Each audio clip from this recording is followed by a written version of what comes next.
Commençons par la classe la plus simple, qui est la classe Reader. On va commencer dans un premier temps par voir ce que l'on peut faire avec les méthodes de cette classe abstraite. Donc on ne va pas l'instancier tout de suite, on va l'instancier juste après, dans un moment, et on verra comment est-ce qu'on peut aller lire des caractères dans un fichier.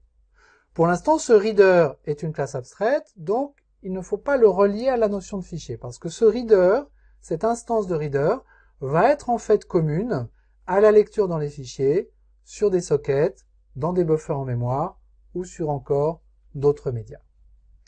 Une instance de reader, la première opération fondamentale qu'elle a, c'est une méthode close.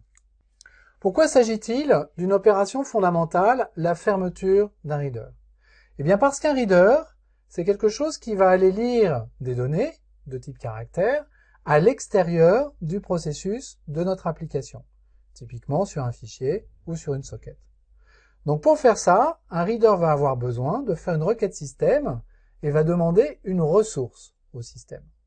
Cette ressource, une fois qu'on a fini de l'utiliser, il faut la rendre au système, parce qu'un système d'exploitation a un nombre limité de ressources. Un système d'exploitation ne peut pas ouvrir une infinité de fichiers.